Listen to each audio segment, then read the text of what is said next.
Hello and welcome to this week's edition of the Good 5 Cent Cigar Newscast. I'm Nora Kelley. Thank you so much for joining us.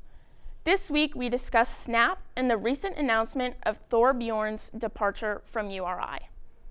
And of course, David Okula will have all things Rhody athletics covered in this week's Rhody Sports Corner.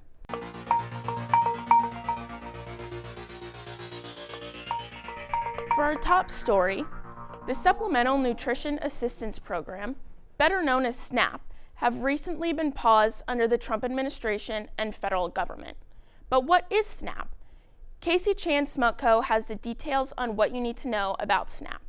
Since SNAP benefits were paused on November 1st, the government has been at odds with the Trump administration, trying to bring them back to help Americans who rely on the benefits.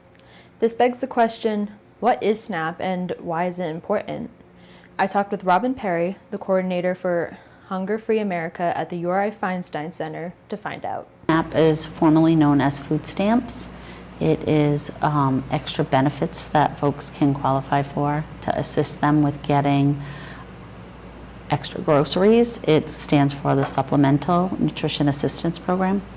So it gives them supplemental benefits, doesn't pay for all your groceries. The government hasn't paid out any SNAP, and it's the first time that it's ever been interrupted in 60 years. So I think it's certainly causing financial hardship. But what about SNAP resources on campus? I talked with Barbara Sweeney, the coordinator for the Rhody Outpost, to learn more. Can go on our website, Google Rhody Outpost, and we have a link to our intake form there.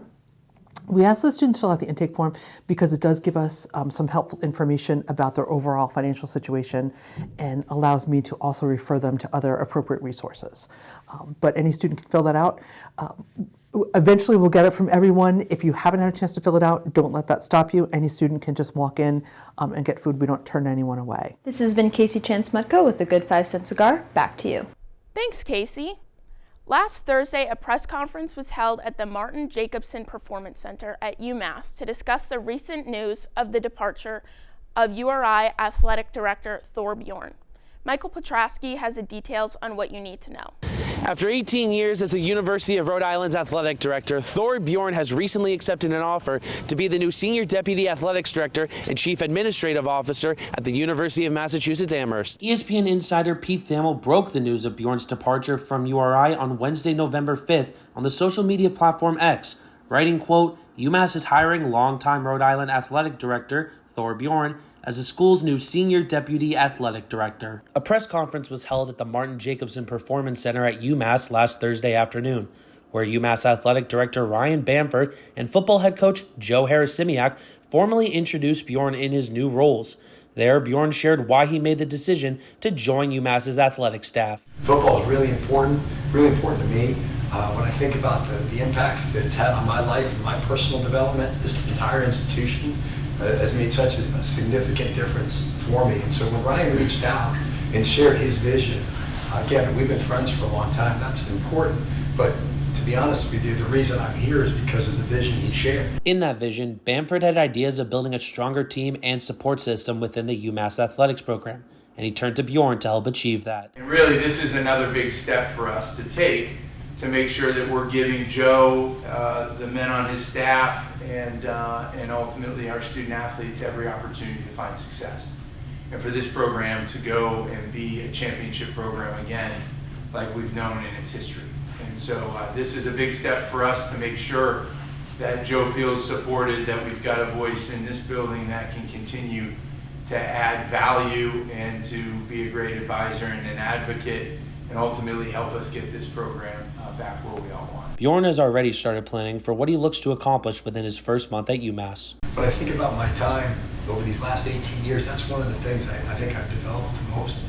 Identifying reasons of why you struggle, and then working with the right people to figure out solutions and how you can make it better. And so that's what I plan on doing for the first month, and sitting down and really getting a sense of what there's a lot of great things here. So what's the good and what needs to be worked on, and that's exciting to me. Read more about Thorr Bjorn's departure from URI in print or online at rhodycigar.com. For the Good 5 Cent Cigar, I'm Michael Petraske. Back to you. Thanks, Michael. Looking ahead, here's what's going on next week at URI.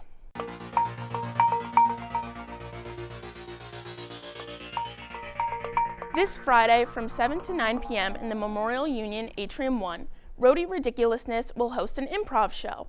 Come join for a night of fun improv games. Bring your friends and get ridiculous. Also this Friday, the Musicians Guild will be hosting their annual Rock and Swap from 4 to 9 p.m. in the Rams Den. For this event, 10 bands work together in the Guild event of the century. Who will win? Attend to find out. This year's URI Military Ball will take place this Saturday from 5 to 9 p.m. in the Memorial Union. The URI Military Ball is a formal dinner dance meant to celebrate and honor those among us who have served and are serving. RSVP on URI Involved. With that, I'll hand it off to David Okula with this week's Rhody Sports Corner.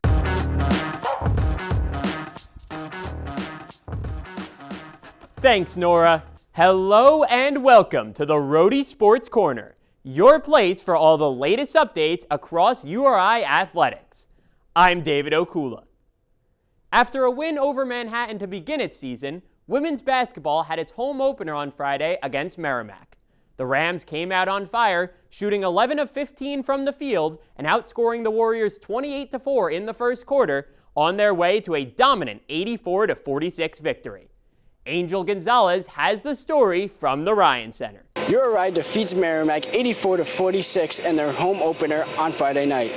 This is their second win of the season after they previously defeated Manhattan last Monday night. URI dominated the first quarter, setting the tone early on both ends of the floor, scoring 28 points and only letting up 4 to Merrimack. Palmier Mbu was unstoppable in the first quarter, racking up 8 of her 14 points during that stretch. Merrimack began to settle in during the second quarter, narrowly outscoring Rhode Island 15-14.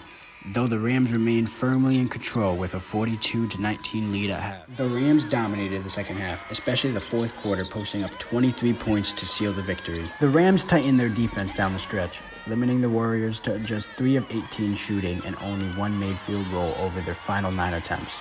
Rhody closed the game efficiently, converting its last 4 shots to cap off an impressive win. Rhode Island's dominance came from their control inside the paint. The Rams out-rebounded the Warriors 48-26 and tallied 50 points down low, with 8 players grabbing at least 3 rebounds.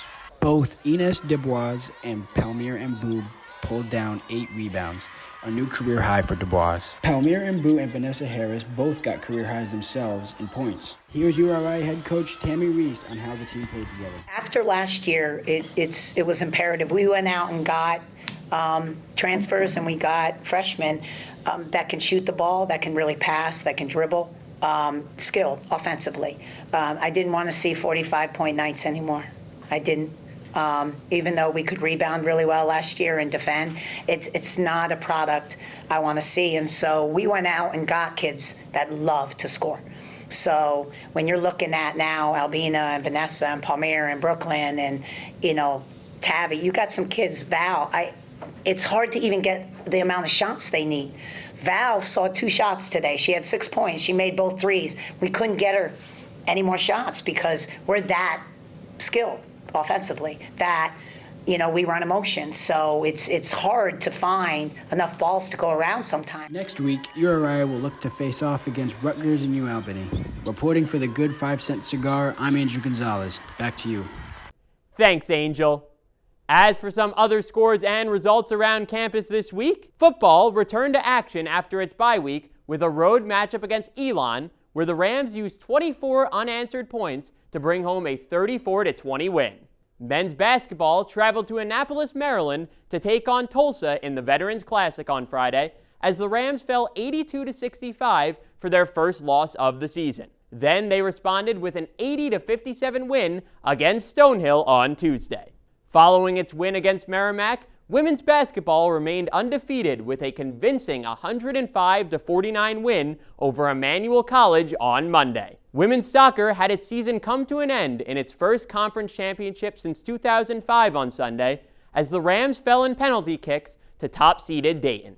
Finally, volleyball got swept by Loyola Chicago in its final road series of the year, losing 3-1 on Friday and 3-0 on Saturday.